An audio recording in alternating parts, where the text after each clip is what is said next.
Gars, il y a une règle très simple. En lumière, c'est la seule à connaître.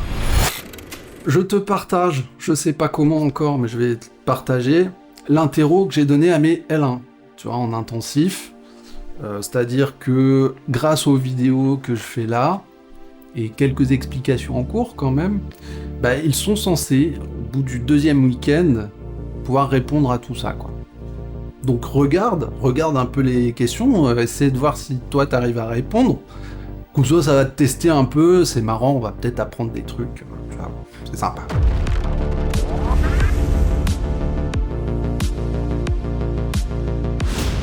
Alors, l'interro est divisé en 3 parties, sécurité, éclairage et prise de vue. Bon, on va pas très loin, c'est pour des L1, ok? Mais tu vas voir, c'est marrant. Citer au moins 2 précautions qui permettent d'éviter un accident avec du matériel d'éclairage pendant un tournage. Je dirais que le risque principal vient des câbles qui font obstacle, qui pendouillent. Dès que tu dois passer au-dessus ou en dessous d'un câble, là il y a risque de chute autant pour toi que pour le matériel. Une solution, ça peut être simplement d'ajouter un prolongateur entre le projecteur et la prise. Ensuite, pour éviter qu'un projecteur tombe, il faut déjà que le pied soit bien stable. Si tu mets le popotin du pied au sol, par exemple, le poids ne va pas être bien réparti. Le risque de chute est réel. Donc il faut vraiment lever le pied pour transférer la charge sur les branches et avoir un bon maintien. Toujours dans l'idée d'avoir un bon maintien, par exemple, on peut ajouter une gueuse, un sac de sable. Voilà, plein de réponses, on passe à la suite. Citer au moins 2 manipulations à réaliser pour sécuriser une caméra sur un pied. Ah là, il y a plein de petits trucs à dire. Faut choisir. On peut commencer par écarter les branches du pied. La caméra aura une bien meilleure assise et donc moins de risque de chute. Qu'est-ce qu'on peut faire d'autre ? On peut équilibrer correctement la caméra sur la tête du pied. La tête du pied, c'est marrant. C'est toujours bizarre de dire ça. Mais oui, l'idée c'est que si la caméra a tendance à basculer en avant, tu vas ramener son point d'équilibre en arrière. Comme ça, t'es content, t'as une caméra bien équilibrée qui ne va pas tomber, qui fera de meilleures panoramiques. Pour cette opération, c'est même mieux d'utiliser une dovetail plate, une plaque de décentrement, qui ressemble à un rail sur lequel va coulisser le support de ta caméra. C'est un support spécial. Si ta caméra est lourde avec plein d'accessoires, tu auras plus de latitude avec cet accessoire pour corriger cet équilibre. On continue. 2 manipulations à réaliser pour ajuster le cadre d'une caméra sur un pied. Ça veut dire qu'on va ajuster le pied pour faire un cadre. Qu'est-ce qu'on peut faire ? Déjà, on peut commencer par ajuster la hauteur du pied en fonction de ce qu'on veut filmer. Filme pas quelqu'un qui est debout en gardant ta caméra basse juste parce que ton pied était déplié à cette hauteur-là, quoi. Faut adapter la hauteur du pied. Ensuite, on n'oublie pas de faire la bulle pour éviter d'avoir un plan qui tangue. Question 4, comment on range un pied en fin de journée ? Plusieurs choses dont il faut faire un peu gaffe. Plus important, les vis, 1/4 de pouce ou 3/8 de pouce, ça doit être fixé quelque part sous la tête du pied ou coincé sous la plaque, quoi. Pas dessus comme ça, non, vraiment dessous, de sorte à pas perdre ses vis, parce que quand t'achètes des vis plein pot comme nous, c'est 10 € la vis, quoi. C'est con, quoi. Ensuite, un truc à faire, c'est juste de penser à remettre la plaque, parce que souvent ça se met directement sur la caméra. Oubliez pas de l'enlever de la caméra, faut la remettre sur le pied, tu vois. Et surtout pour la sécurité du transport, éviter de casser le pied, de desserrer un peu la tête, de desserrer un peu le manche. Voilà, en cas de choc, ça va éviter que on casse un serrage. Tout ça, c'est important, Vous voulez reproduire un éclairage de coucher de soleil en studio ? Qu'allez-vous prendre en compte pour choisir le matériel ? Faut juste se demander, un coucher de soleil, c'est quoi ? C'est de la lumière directe et ponctuelle qui fait une lumière dure. hein. Donc nous, on veut une source qui va imiter le soleil, qui va être très ponctuelle, ça peut être un Fresnel, un truc, un cob à nu, et qui sera utilisé en direct, sans diffuseur, sans rien, voilà. Projecteur, pleine balle, boum. Après, bon, peut-être utiliser un volet pour faire une découpe, des choses comme ça, mais c'est ça qui est attendu. Même question pour un temps nuageux. Qu'allez-vous prendre en compte pour choisir le matériel pour faire un temps nuageux? À nouveau, c'est quoi un temps nuageux? C'est un temps hyper couvert, hyper diffus. Donc si on veut des sources diffuses, on va utiliser de la réflexion, de la diff, les deux. Des sources très douces, hein, je sais pas, des tubes fluo, des tubes, enfin des projecteurs qui ont une grande surface d'émission. Situation d'interview filmée, vous utilisez un panneau LED à 25% de son intensité pour éclairer un sujet à 4 mètres. Une mesure de cellule donc indique que le sujet reçoit 100 lux au niveau du visage. L'arrière-plan est correctement exposé, mais le sujet est trop sombre. Vous évaluez avoir besoin de 2 diaphes supplémentaires pour exposer correctement le visage. Quel problème rencontrez-vous si vous ouvrez le diaphragme de votre objectif de 2 diaphes?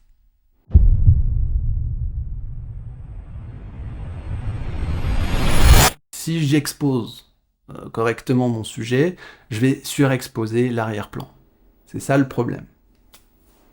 C'est juste ça, hein. Tu vois, c'est pas très compliqué non plus, hein.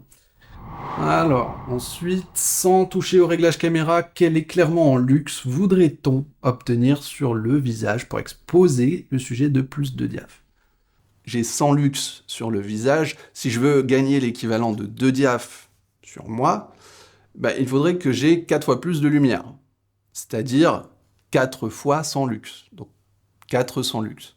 Je veux obtenir 400 lux sur ma tête. Comment on va faire?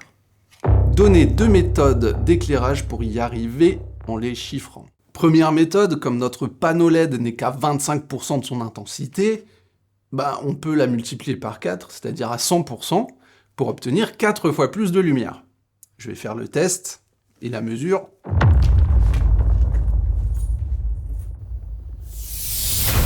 Là. Panneau à 100%.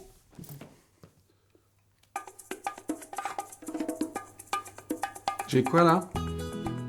Tu vois, j'ai 300, parce que je suis pas tout à fait dans l'axe, mais j'ai vraiment 400 lux. Un petit peu moins, mais franchement, c'est vraiment cohérent. Pourquoi ça me donne ce résultat?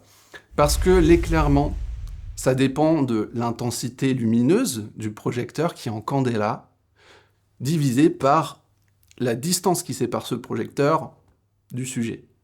Au carré. C'est important. Voilà, c'est 2 paramètres. On a joué sur le premier, maintenant on va voir, si on joue sur le deuxième, sur la distance qui sépare le projecteur du sujet. Quand tu éloignes 2 fois plus la source du sujet, tu perds 4 fois la quantité de lumière. Quand tu rapproches 2 fois plus la source, tu gagnes 4 fois plus de lumière. Ouais. C'est le seul truc à savoir en lumière. Donc là, ça tombe bien, je t'ai dit, on a 100 lux et on veut 400 lux. Notre projecteur est à 4 mètres, donc je le rapproche 2 fois plus. À 2 mètres, j'ai 400 lux sur la tronche du sujet. Ça tombe bien. De combien je rapproche ma source du sujet pour que, à la place d'avoir 2 diaphes en plus, 4 fois plus de lumière, je n'ai que 1 diaphe, 2 fois plus de lumière sur le visage. Comment je fais? Le truc, c'est de rapprocher la source de racine carrée de 2. Donc, comment on fait ça? Il y a une petite bidouille. Normalement, tu connais l'ordre des diaphes de 8, 4, 5, 6, 8, 11, 16. Si tu as vu ma vidéo sur les diaphes, tu sais qu'entre chaque valeur, tu as un facteur de racine carrée de 2. À chaque fois, c'est multiplié, divisé par racine carrée de 2. Et ça correspond à une variation de 2 de la lumière. Donc là, Ma source qui est à 4 mètres, si je la rapproche de racine carrée de 2, donc entre 4, pour avoir 2 fois plus de lumière, 4 mètres, juste après c'est de 8, je la rapproche à 2,8 mètres, et là j'ai 2 fois plus de lumière. C'est ouf ou pas? C'était plus touchy, mais j'ai quand même des gens qui ont réussi à répondre.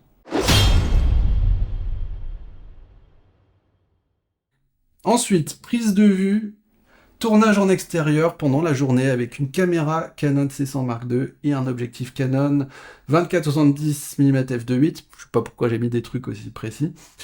Vous voulez réaliser un plan taille avec une faible profondeur de champ sur votre sujet. Sur quels paramètres allez-vous jouer pour obtenir cet effet?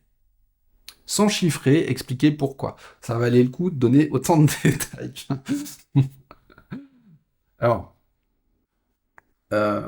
donc il y a plusieurs choses. On a une faible profondeur de champ et on est en extérieur pendant la journée.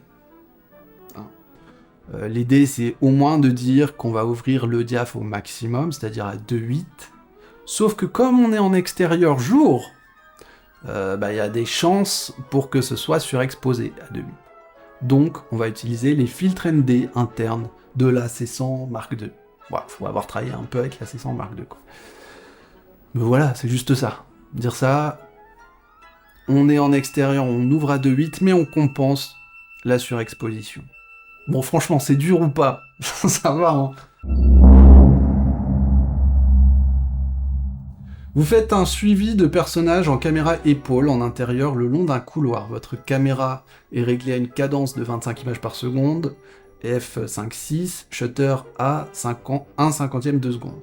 Bon, des réglages assez classiques avec ISO 800. Vous décidez d'utiliser un shutter à 1/200 de seconde.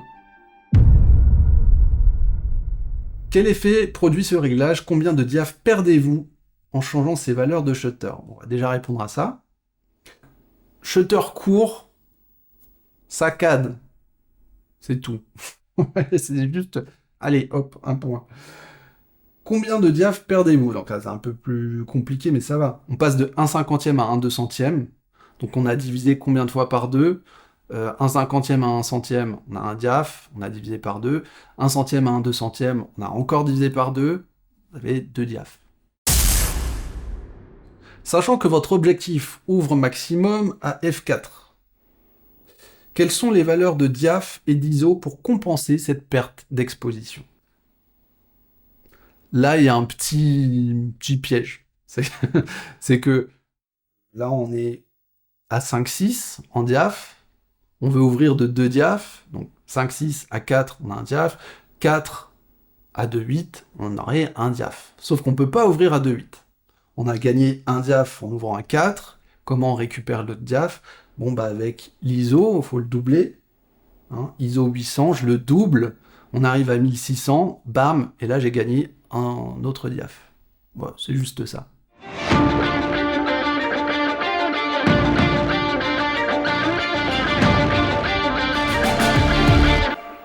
Vous désirez tourner un plan au ralenti, un ralenti qui réduit la vitesse du mouvement par 2. Sur quels paramètres allez-vous jouer? Quelle valeur entrez-vous dans la caméra? Bon, on veut réduire la vitesse par 2. Faut au moins doubler la cadence de base. Notre cadence de base, c'est 25 images secondes. On double les images par seconde, ça fait 50 images par seconde. Et voilà. Sauf qu'il y a un petit piège. C'est que, ok, on a réglé le nombre d'images par seconde. Qu'est-ce qu'on règle aussi? Faut pas oublier le shutter, qui doit être 2 fois plus court que la cadence. Donc, si on est à 50 images secondes, le shutter doit être réglé sur 1/100 de seconde. Et comme on a changé le shutter, on perd un diaph. Et ce diaph, faut le récupérer ailleurs. Voilà, donc on ouvre d'un diaph avec l'iris, avec l'ISO, voilà. Et on a répondu à tout. Est-ce que c'est dur ou pas, franchement? C'était un plaisir, comme toujours, de partager tout ça avec toi. Dis-moi en commentaire quelle note tu as eu, si c'est pas trop la fiche, ou juste est-ce que c'était facile, difficile, comment tu as senti les choses. Et surtout, j'ai une mission pour toi. Une mission que je donne à mes étudiants maintenant, c'est de me faire ton top 3 de tes films préférés. 3 de tes films préférés. Et tu cherches à chaque fois qui est le directeur de photographie de ces films. Tu me le partages en commentaire, je vais te partager mon top. Et si t'es chaud, moi je suis chaud, je vais le faire.